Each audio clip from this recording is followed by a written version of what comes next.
የሀገራችን ሰው ሲተርስ ለሰው ሞት አነሰው ይላል እና እውነትም ለሰው ልጅ ሞት አነሰው። ሀቂቃ በአሁን ሰዓት ላይ ሰውን ሰው የሚፈራበት ጊዜ ላይ ነው ያለ ነው። በፊት ላይ የሰው ጅብን ነበር ማነው የእንስሳ ጅብን ነበር የምፈራው። አሁን ግን የሰው ጅብን እየፈራን ነው ያለ ነው። አለኩል ያሊን አሰላሙ አሌይኩም ወረህመቱላሂ ወበረካቱ። ውድና የተከበራችሁ የተወደዳችሁ የሉሻ ቤተሰቦች እንደምን አላችሁ? እንደምን ቆያችሁ? እንደምን ሰነበታችሁ? ከኔ ጋር አልሐምዱሊላህ ረብል ዓለሚን ሁሉ መልካም ሁሉ ሰላም ነው። እንደሚታወቀው ሉሉሻ ለእናንተ ይጠቅማል ያስተምራል የሚለውን ነገር ሁልጊዜም ወደ እናንተ ሸር አድርጋለሁ። እናንተ ደግሞ ላይክ እና ሸር ሰብስክራይብ እያደረጋችሁ ለሌሎች እንዲደርስልኝ አድርጉ ማለት ነው። በተለይ ከኢትዮጵያ እቃ ይዛችሁ የምትመጡ ሰዎች በተለይ እንከፍላችኋለን፣ ይሄን ያክል እንከፍላለን ብለው በክፍያ እቃ የሚያስዟችሁን ሰዎች ተጠንቀቁ። ያ ማለት እኔ አንዲት እህቴ በውስጥ የነገረችኝን ነገር ነው የምነግራችሁ ማለት ነው። ይሄ ማለት ደግሞ በህይወታችሁ በጣም ትልቅ ዋጋ ያስከፍላችኋል ማለት ነው። እስከ ሞት ደረጃ የሚያደርስ ታስታውሳላችሁ። አንዲት ጓደኛዋ ቻይና ላይ ማለት ነው እቃ ይዘሽልኝ ነይ ብላት፣ እሷ ደግሞ ጓደኛዬ ናት ይዤ እሄዳለሁ ብላ ይዛ ትሄዳለች። ይዛ ስትሄድ ነገር ግን የሰጠቻት አደንዛዥ እጽ ነበረ። በዛ አደንዛዥ እጽ ምክንያት ሞቷን እየተጠባበቀች ከዛሬ ነገ እገደላለሁ፣ ከዛሬ ነገ እታረዳለሁ እያለች ሞቷን በመጠባበቅ ላይ ትገኛለች። በማን? በጓደኛዋ ምክንያት ማለት ነው። ጓደኛዋ እንደፈለገች ህይወቷን እየኖረች ነው። ነገር ግን ያቺ ልጅ ግን እቃ ይዘሽልኝ ነይ እያለቻለች ግን ቤተሰቦቿም ሰላማቸውን አጥተው 16 ዓመቷ በቻይና እስር ቤት ማለት ነው። ከዛሬ ከነገ ቀላለሁ እያለች ሞቷን እየተጠባበቀች ነው። የሞት ፍርድ ተፈርዶባት ማለት ነው። እና ልላችሁ የምፈልገው ነገር ምንድን ነው? ጆሮ ሰታችሁ እንድታዳምጡኝ እፈልጋለሁ። አንድ እህቴ በውስጥ አዋራችኝ። ከዛ እቃ ወደ ኢትዮጵያ ከኢትዮጵያ ልጁ በኢቃማ ነው የሚመጣው እና ወንድሟ ነው ከኢትዮጵያ እቃ ይዘህልኝ ና ትለዋለች። ማን ነው ጓደኛዋ እቃ ታዛለች። ገባችሁ አይደለ? እቃ ታዛለች። ከዛ ይዘህላት ና ትላለች ለጓደኛዋ ማለት ነው። ከዛም በኋላ ለጓደኛዋ እቃ ታዝና ይዞላት እንዲመጣ እቃውን ትረከባለች። እቃውን ትረከብና ያንን እቃ ትፈትሸዋለች። ያንን እቃ ስትፈትሸው በጣም የሚያስደነግጥ ነገር ነው ያገኘችው ማለት ነው። በጣም ተማጠብቁት ሰው የማጠብቁት ነገር አንዳንድ ጊዜ ማለት ነው። መፈተሽ የሚሰጧችሁን እቃ ማየት መፈተሽ ተገቢ ነው እህቶቼ ማለት ነው። ዝም እንዳትሉ እዩ። ምንድን ነው ይዤ የሚሄደው እቃ? የፈለገ ነገር ብር እንከፍላችኋለን ቢሉ የፈለገ ነገር ወዳጅነት ቢኖራችሁ እንኳን እነዛ ሰዎች የእናንተ የመውደቂያ ሰበብ ሊሆኑ ይችላሉ። እነዛ ሰዎች እናንተን ችግር ውስጥ ሊያስገቧችሁ ይችላሉ። እቃ ይዛችሁልኝ ሂዱ ሲሏችሁ ምንድን ነው እቃሽ ብላችሁ እያንዳንዷን እቃዋን ፍትሽ አርጋችሁ እያንዳንዷን እቃዋን በአይናችሁ ፈትሻችሁ እዩ፣ ምን እቃ እንደሚያስይዟችሁ ማለት ነው። ብር ስለተከፈላችሁ ብቻ ወዳጅ ስለሆናችሁ ብቻ ዝም ብላችሁ ይዛችሁልኝ ሂዱ፣ ከውጭ ከኢትዮጵያ ወደ ውጭ ይዛችሁልኝ ሂዱ፣ ይዘሽልኝ ነኝ ጓደኛ አይደለሽ እንዴ? ሰው አጥቼ ነው የሚያመጣልኝ፣ ሰው ጠፍቶ ነው እቃ ይዛችሁልኝ ነው ስትባሉ ዝም ብላችሁ ይዛችሁ አትምጡ። ከዛም በኋላ ይቺ ልጅ ያንን እቃ ስትፈትሸው ተኸየሉ ያገኘችው ነገር ድግምት ነበረ። በጣም ነው የደነገጥኩትኝ እኔ ማለት ነው። እኔ ለመናገር በጣም ነው የማፍረው። ያገኘችው ነገር አር ከኢትዮጵያ ውጭ ይወጣል እንዴ? የምሬን ነው የምላችሁ። አመድ ከኢትዮጵያ ውጭ የአመድ ችግር አለ እንዴ? የአር ችግር አለ እንዴ?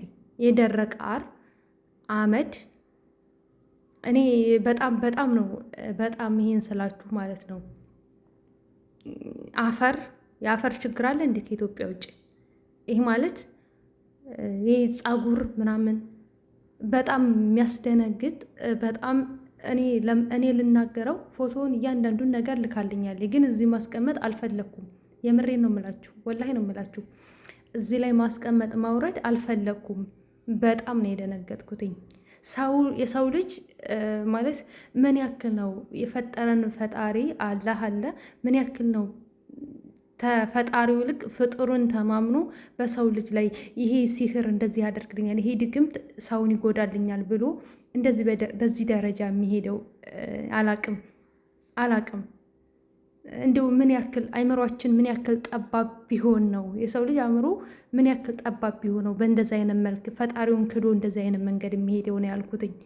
እንግዲህ እሰቡት ያንን ነገር ይዞ ቢመጣ እቺ ልጅ አሁን ባትፈትሽ እቃውን የተሰጣትን እቃ ባትፈትሽ ያንን ነገር ይዞ ቢመጣ እሰቡት ምን ሊሰራልህ ይዘህ መጣ ተብሎ ነው ወይ የሞት ፍርድ ነው የሚፈረድበት ወይ የእድሜ ልክ እስራት ነው የሚፈረድበት።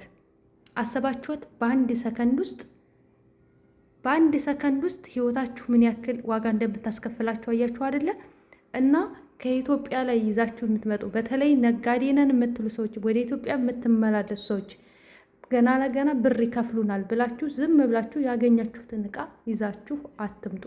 አስፈትሹ፣ ፈትሹ፣ እዩ። በደንብ አድርጋችሁ ፍትሽ አድርጋችሁ ነው ይዛችሁት የምትመጡትን እቃ ማለት ነው።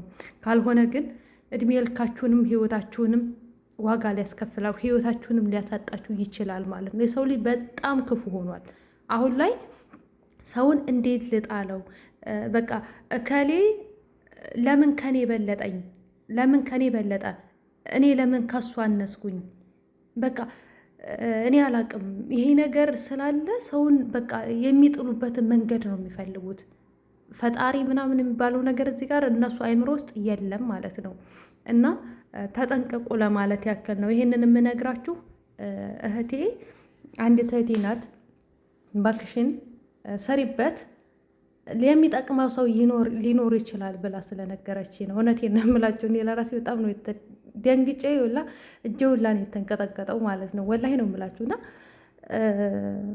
እኔ አላቅም ሰው በዚህ ደረጃ እኔ ክፉ ይሆናል፣ ሰው በዚህ ደረጃ ጠንቋይ ጋር ይልከሰከሳል ብዬ አላስብም። እኔ ራሴን የማስበው ጎጅም ጠቃሚም አላህ ነው እንጂ ሰጭም ነሽም አላህ ነው እንጂ የሰው ልጅ ይሰጠኛል ወይ የሰው ልጅ ይጥለኛል ብዬ አላስብም። በቃ አላህ ተቀደረብኝ፣ በእኔ ላይ የቀደረው ነገር ምንም ነገር ይሆናል። ገባችሁ? እና ታው እንደዚህ አይነት ነገር ውስጥ ያላችሁ እንደዚህ አይነት ነገር ይሄን ነገር ከአላህ ውጪ የሆነ አካል ያደርግልኛል፣ ይሰጠኛል፣ እንደዚህ ያደርገኛል ምናምን ብላችሁ የምትልከሰከሱ ጠንቋይ ቤት የምትልከሰከሱ ሰዎች እባካችሁን ከችግራችሁ ታቀቡ፣ ካላችሁበት ነገር ታቀቡ። የሚጎዳ የሚጠቅምም አላህ ሱብሃነሁ ወተዓላ ብቻና ብቻ ነው። አንድ ጠንቋይ ለራሱ የማይጠቅም ጠንቋይ ጋር እየሄዳችሁ አትልከስከሱ። እምነታችሁን አታርክሱ። የትኛውም እምነት አይፈቅድም። እና ራሳችሁን አታቆሽሹ እየሄዳችሁ ማለት ነው። ራሳችሁን በዚህ የመጣው ርዚቅ ይቅርባችሁ። ምክንያቱም መዘዝ ነው ይዞባችሁ የሚመጣው። እናንተ በቆፈራችሁ ጉድጓድ ነው ራሳችሁ የምትቀበሩ። ለሰው በቆፈራችሁበት ጉድጓድ ነው እናንተ የምትገቡበት። ለሰው የምትቆፍሩት ጉድጓድ እናንተ ትጨመሩበታላችሁ። ተው፣ አላህን ፍሩ። በየትኛውም እምነት ላይ ያላችሁ ፈጣሪያችሁን ፍሩ ማለት ነው። በእንደዚህ አይነት ቦታ ላይ አትልከስከሱ። ጎጅም ጠቃሚውም አላህ ሱብሃነሁ ወተዓላ ብቻና ብቻ ነው። በዚህ ተማመኑ እላችኋለሁኝ። እና ላይክ እና ሼር ሰብስክራይብ እያደረጋችሁ ቤተሰብ እንድትሆኑ በትህትና ጠይቃለሁ ማለት ነው። አለኩል ያዲን ይሄንን ለማለት ያክል ነው ዛሬ። አላቅም ብቻ ደንግጫለሁም፣ ሰውነቴ ሁላ እየተርበተበት ነው ሀቂቃ። ይሄንን ለመስራት ብዙም እንትን አላልኩም፣ የምሬ ነው የምላችሁና ብቻ የሰው ልጅ ሲባል በጣም ከባድ ነው። እኔ የሰው ልጅ ለሰው ሞት አነሰው ሲባል ይገርም የነበረ ግን እውነትም ለሰው ሞት አነሰው